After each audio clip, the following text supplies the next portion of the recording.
Sexo fora do casamento. O cristão pode ou não pode?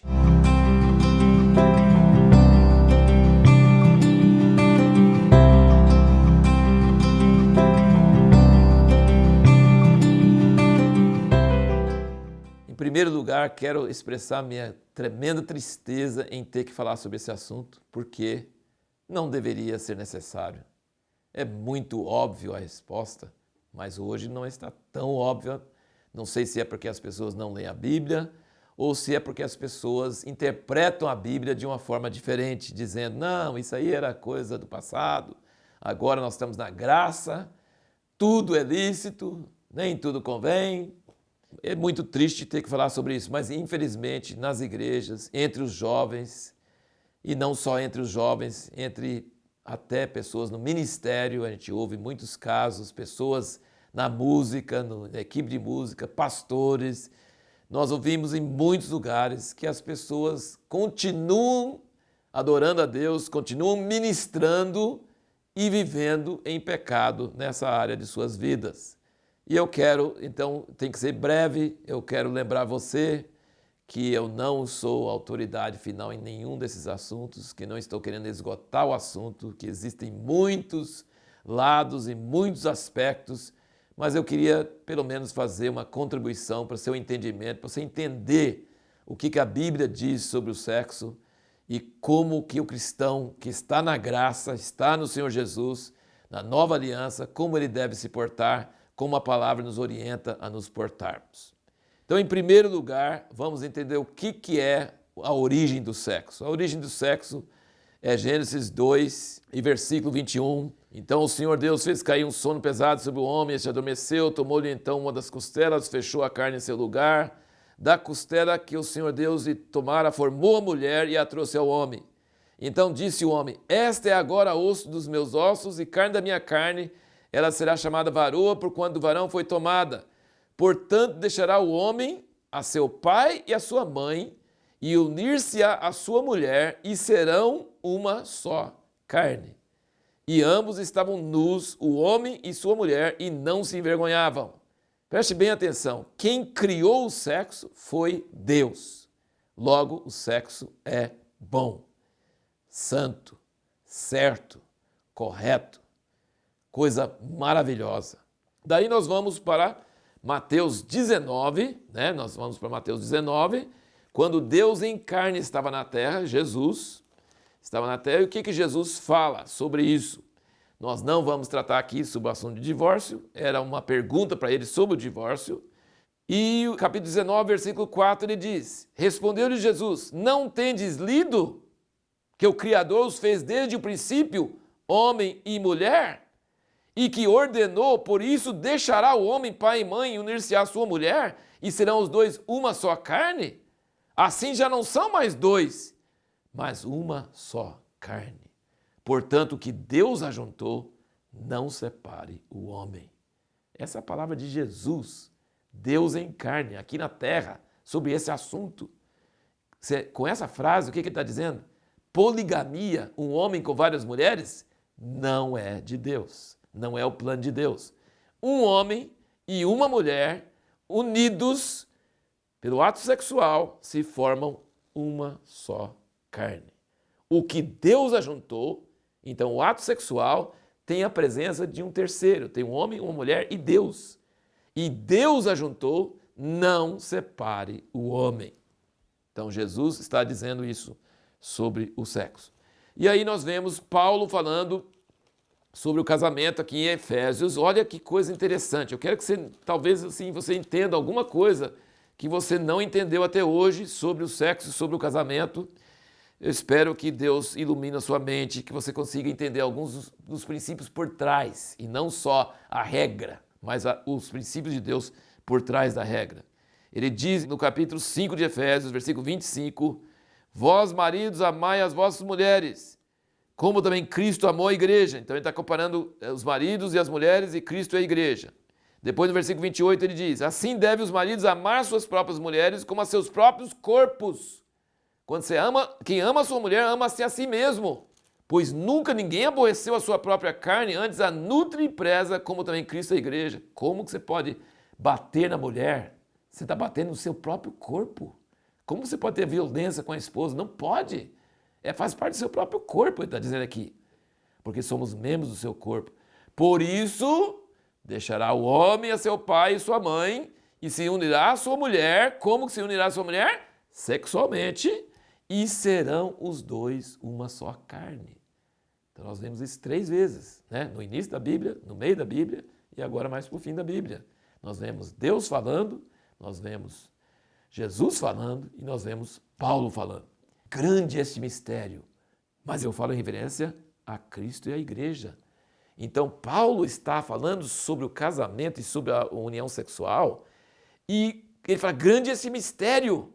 Como que 2 se tornam 1? Esse é um grande mistério, mas aí depois ele fala assim, mas eu não estou falando da união sexual, estou falando de Cristo e a igreja. Então, existe alguma coisa no sexo que fala de uma coisa muito maior e que levou Paulo a entrar e entender que há uma união entre Cristo e a igreja que é o grande mistério e que o sexo entre um casal casado é apenas uma figura dessa coisa, desse grande mistério que ele está falando. Então, agora eu quero ir por alguns pontos aqui e raciocinar rapidamente com você. Nós vemos em Gênesis 6, e depois em Judas repete sobre isso, que o dilúvio foi causado porque anjos se misturaram com mulheres sexualmente, e isso gerou gigantes na terra e trouxe uma abominação tão grande que Deus se viu obrigado a mandar o dilúvio e matar toda a humanidade. E aí só sobrou Noé e a sua esposa e seus filhos e suas esposas. Então, o pecado que trouxe o dilúvio a primeira vez era sexual. Era de anjos com filhas dos homens. Era uma encarnação falsa. E agora, qual é a salvação da humanidade? Vem como? Através de uma virgem, Maria, que o poder do Altíssimo veio sobre ela. E ela gerou nela o Filho de Deus. Então você percebe que o sexo não é pequena coisa, não é uma coisa qualquer. E é por isso que o diabo tem colocado a promiscuidade, a deturpação do sexo de uma forma tão grande, porque o sexo tanto pode trazer destruição do mundo, como pode trazer salvação do mundo. Isso é uma coisa, um grande mistério. Cristo, a igreja, a encarnação em Maria, a encarnação que trouxe Jesus, o Filho de Deus, Deus com uma mulher, e antes foram anjos com as mulheres. Você percebe que não é coisa pequena, é coisa grande, coisa séria. Nós vemos também que Jesus fala que na vida eterna, quando nós ressuscitarmos, não vamos ter sexo, não vai existir homem ou mulher. Não existe anjo homem e anjo mulher. E ele fala que nós seremos como os anjos no céu. Então não vai haver sexo na vida eterna. Então não vai haver casamento. Então quando eles fizeram aquela pergunta para eles, dos 7 homens e 7 mulheres, e de quem seria a mulher na vida eterna, ele falou, mas vocês são ridículos, isso aí não vai ter na vida eterna. Na vida eterna os salvos, os ressurretos serão como os anjos no céu. Não se casam e não se dão em casamento. Então o sexo criado por Deus, que é esse grande mistério, vai acabar? Então é uma coisa terrena? É uma coisa banal? Uma coisa de qualquer coisa? Não. Você entra num restaurante, o que você vê primeiro? O cardápio, que vem com aquelas fotos lindas, aquelas fotos bonitas e tal. Você escolhe o prato. Mas quando vem o prato, que é a comida mesmo de verdade, você não fica olhando o cardápio, recolhe o cardápio. Você não quer ficar olhando foto, você quer comer a comida, que é o que o cardápio está indicando. Assim é o sexo. O sexo é uma figura de algo muito maior, muito mais precioso. Assim como o cardápio para a comida, assim é o sexo na terra para a união da igreja com Cristo. É uma alegria, uma euforia que é inimaginável. Não tem nada na terra que compare mais do que essa união sagrada entre o marido e a sua esposa.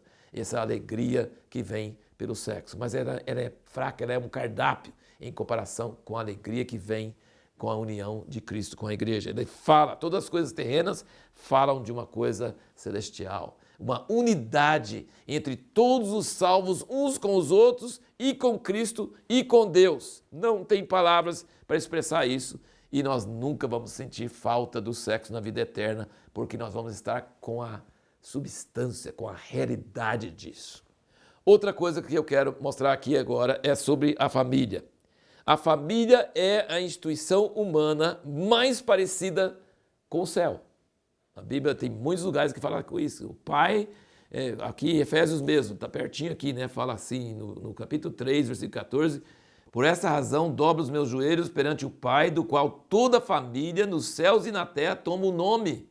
Então a família na terra é a instituição que mais representa o céu. Deus é Pai. Esse é o nome mais forte de Deus, Ele é Pai. Jesus veio para a terra para revelar que Deus é Pai. Então a família é a coisa mais próxima do céu que existe. Deus quer que cada ser humano tenha um pai, uma mãe e irmãos e irmãs. Deus quer. Eu sei que nesse mundo caído, com pecado e tanta coisa que aconteceu, tem muita coisa anormal. Mas esse seria o sonho de Deus, o sonho ideal de Deus. Que cada ser humano tivesse a experiência de viver com um pai, uma mãe e irmãos. Porque esse ambiente de pai e mãe e irmãos representa, traz para a terra uma amostra daquilo que existe no céu. O lar, a vida em família, é uma representação da vida que tem na Trindade e que Deus quer ter conosco como filhos por toda a eternidade. E Ele está trabalhando na história para produzir um povo que vai ser a esposa do seu filho, né? Então Deus está querendo completar a Trindade, como pode-se dizer, não está incompleto, mas Ele está querendo enriquecer a Trindade com essa introdução nossa, da igreja, do povo dele, salvo pelo sangue do Cordeiro e que vai estar nas bodas do Cordeiro, ele vai estar casando com essa noiva maravilhosa que vai entrar nessa unidade com ele. E na casa, a casa tem vários cômodos, mas a casa, sabe onde fica o Santo dos Santos? É o quarto, onde o casal tem intimidade.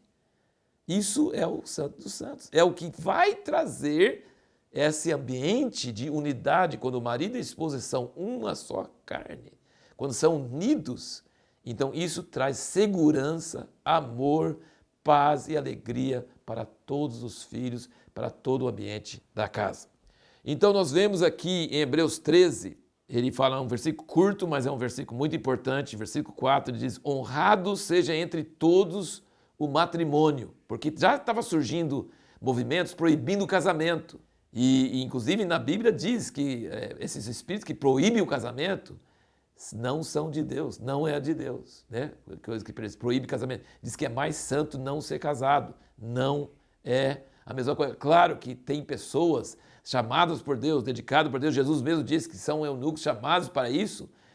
E parece que Paulo vivia assim, Jesus próprio não casou. Então, assim, existe essa opção e não é inferior. Tem pessoas que têm esse chamamento. Mas o geral, o comum, é ser casado. Então ele diz: honrado seja entre todos o matrimônio e o leito sem mácula, pois aos devassos e adúlteros Deus os julgará. Então ele está dizendo que o casamento é honrado e o leito sem mácula deve ser honrado. É o centro, esse é o ponto de vista da Bíblia em cima da nova aliança em Cristo Jesus. Agora vamos para o pensamento da nossa cultura moderna.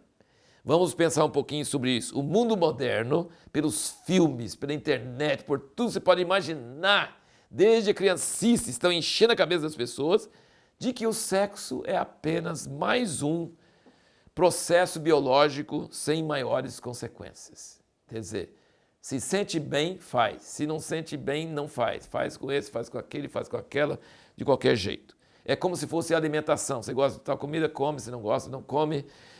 Respiração e todos esses processos biológicos. Eles acham que você dormir com a pessoa não quer dizer que você tem compromisso nenhum com ela e só pelo prazer do momento. E o jovem é jovem, tem que estar experimentando e tem que estar tendo sexo com quem gosta, sexo seguro e tal, mas tem que ter e tal. Esse é o pensamento moderno, mas não é o pensamento bíblico. pensamento bíblico que o ato sexual não é apenas um ato físico. É um ato físico que tem consequências psicológicas e espirituais. Ele afeta o corpo, a alma e o espírito da pessoa. Não é como a alimentação, não é como a respiração, é diferente. E aí podemos ir para aquela famosa passagem, 1 Coríntios 6, onde Paulo torna isso muito claro. Ele diz aqui, no versículo 12, todas as coisas me são lícitas, mas nem todas as coisas convêm. Todas as coisas me são lícitas, mas eu não me deixarei dominar por nenhuma delas. Já falamos em outro vídeo sobre isso, que é sobre alimentos. Os alimentos são para o estômago e o estômago para os alimentos. Então, pode comer qualquer coisa que não vai afetar a sua vida espiritual. Deus, porém, aniquilará tanto um como os outros. Mas aí Paulo vai aqui, ele compara, ele diz, mas o corpo não é para a prostituição, mas para o Senhor, e o Senhor para o corpo. Então ele faz uma diferença entre o estômago e os alimentos e o corpo. Ora, Deus não somente ressuscitou o Senhor, mas também nos ressuscitará a nós pelo seu poder. O que é ressurreição? Deus não vai te dar um novo corpo, ele vai ressuscitar o seu corpo, tá? Então o que você faz com o seu corpo é importante. Ele diz, o estômago não, o estômago ele destrói um com o outro, não tem problema. Mas o corpo, ele ressuscitou Jesus, o corpo dele não ficou lá. Dobraram lá e foram lá procurar, cadê o corpo de Jesus? Estava ressuscitado, ele pegou aquele corpo e ressuscitou. Não sabeis vós que os vossos corpos são membros de Cristo? Tomarei, pois, os membros de Cristo e os farei membros de uma meretriz? Vocês estão entendendo? Quando você tem um ato sexual com alguém, você está tornando parte daquele alguém. O ato sexual não só faz o marido e a esposa tornar uma só carne, faz você virar uma só carne com a prostituta, que já se tornou uma só carne com um monte de outros homens antes de você. Percebe? Ou não sabeis que o que se une à meretriz faz-se um corpo com ela? Porque, como foi dito, os dois serão uma só carne. Então não tem jeito da Bíblia ser mais explícita sobre isso. Está dizendo que o ato sexual une você com a outra pessoa para ser uma só carne com aquela outra pessoa. Então não é só um evento, um acidente, não. É uma união física, psíquica e espiritual. Mas o que se une ao Senhor é um só espírito com Ele. Então ele está comparando você se unindo pela prostituição ou se unindo com Deus no espírito. Não pode fazer as duas coisas, é impossível, incogitável, não pode. Fugir da prostituição, qualquer outro pecado que o homem comete é fora do corpo, mas o que se prostitui peca contra seu próprio corpo. Ou não sabeis que o vosso corpo é santuário do Espírito Santo, que habita em vós, o qual possuís da parte de Deus, e que não sois de vós mesmos? Porque foste comprado por preço, glorificai, pois, a Deus no vosso corpo. Nós precisamos entender que a Bíblia não considera o ato sexual como algo, sim, de menos importância.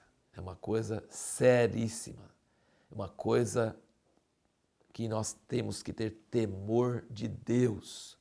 É uma coisa que causa consequências. Todas as listas de pecados, aqui, por exemplo, você pode ver no 1 Coríntios 6, lá em cima ele diz, no meio dos pecados que vai para o inferno, que leva para o inferno, é devasso, tá? Adúltero, efeminado, sodomita. Tem 3 coisas que a Bíblia toda fala bastante sobre isso. Primeiro, adultério. Adultério é um dos 10 mandamentos. Não adulterarás. O que é adultério? É você ser casado e estar com a pessoa que não seja sua esposa. Ou você estar com a esposa de outra pessoa, seja quem for. Adultério é mais sério de todos porque, além de estar unindo com alguém que não é sua esposa, você está traindo uma aliança. Você está quebrando uma aliança. Então é um pecado redobrado. Nós temos a fornicação. A fornicação é o ato sexual com pessoas que não estão casadas, entre pessoas não casadas. Um solteiro com uma solteira, por exemplo. Também é sério, mas não envolve a traição, porque não existe um casamento sendo quebrado. Mas é sério também, Por quê? Porque não tem aliança, não tem compromisso, você está envolvendo com uma coisa que tem intimidade sem compromisso e algo que foi planejado por Deus, o sexo foi planejado por Deus para trazer essa unidade de amor e para produzir novas pessoas, novos seres humanos na imagem de Deus. São as duas finalidades do sexo, é produzir expressão de amor, de unidade. Como que você pode ter uma ligação física, sexual com alguém e você não tem compromisso com essa pessoa? E o pior, esse aí pode produzir um outro ser que vai ser abortado. Grande parte dos abortos são produzidos por isso. Então leva ao assassinato. O aborto é assassinato. Então isso é uma coisa muito séria também, mas é diferente do que o adultério. E a prostituição é outra coisa também. É estar ligado, pagando para sexo pago com a prostituta, que também é uma coisa que está falando abertamente aqui. Então são várias situações, todas elas proibidas. Então, qual é a resposta à nossa pergunta original? Não pode. Não pode ter sexo fora do casamento. Nem antes do casamento, nem com outra pessoa durante o casamento. De jeito nenhum. Não pode ser com outra pessoa casada, não pode ser com uma pessoa que não é casada, entre pessoas não casadas, e não pode ser com prostituta. Não pode ter. Ponto final. Eu espero que você entenda que tem muitos versículos na Bíblia, muitos ensinos sobre isso. A graça do Senhor Jesus não nos liberou para pecar, para contaminar o nosso corpo. Esse capítulo de 1 Coríntios 6 é muito claro. A igreja de Corinto estava entrando nessa graça assim, e ele falou assim, gente, comer qualquer coisa pode, é lícito, talvez não convém, se vai escandalizar, uma coisa oferecida ao ídolo, essas coisas todas. Mas adultério ou prostituição, fornicação, não, de jeito nenhum. Isso tem consequências seríssimas. Que Deus ajude que nas igrejas, nos grupos, seja ensinado, que os jovens sejam ensinados, que isso não é uma tortura, isso é uma proteção, isso é uma coisa maravilhosa. Quando duas pessoas virgens que nunca tiveram experiência sexual com ninguém casam, elas são muito abençoadas. Foi o caso, por exemplo, de mim e da minha esposa, criado em lares cristãos, criado com esses princípios. Nunca tivemos sexo com mais ninguém, nunca. Que maravilha! Completamos 40 anos de casados. Deus não está nos impondo essas regras para nos castigar, para nos afligir, não. Ele está colocando essas regras para o nosso bem. Nós não unimos com outras pessoas e temos a história dessas outras pessoas conosco. Nós não temos essa carga, nós estamos livres, casamos livres de qualquer outro compromisso, de qualquer outra ligação psicológica, espiritual, física. Isso é uma bênção. Mas eu quero também deixar uma palavra para você que não foi criado em lar cristão, que não teve esse ensino. Deus é poderoso, Deus pode te libertar dessas coisas do passado. Tem consequências. Não posso enganar, não posso dizer que não tem consequências. Você vai ter muito mais dificuldades, você tem muito mais dificuldades. Assim, porque o sexo dentro do plano de Deus é uma coisa linda e você experimentou de uma forma errada, fora. Mas Deus pode fazer todas as coisas novas. Em Cristo nós somos novas criaturas. O passado pode ser apagado pela misericórdia de Deus. Ele pode apagar traumas, ele pode apagar coisas no seu coração. Eu estou dizendo, existe o caminho certo, existe o caminho que Deus quer, o caminho que Deus planejou, que é o certo que a gente deve fazer, é o que a gente deve trilhar. Mas quando pessoas chegam todas estropiadas, todas estragadas, todas acabadas pelo pecado, não foram ensinadas, não tiveram esse cuidado, Deus pode restaurar suas vidas completamente. Eu quero dizer isso para você com muita fé, com muita alegria e também com muita certeza de que eu já vi muitos testemunhos de prostitutas que se converteram e casaram e tiveram filhos e foram libertos daquele passado. É possível. Em Cristo há uma renovação. Há perdão para quem cometeu adultério. Há perdão. Há libertação. Mas não é o caminho certo. O caminho certo é andar em pureza, em santidade, e arrepender, e rejeitar, e confessar, e ficar livre dessas ligações do passado, essas ligações terríveis que causam traumas, que fazem que seja necessário terapia e um monte de coisas.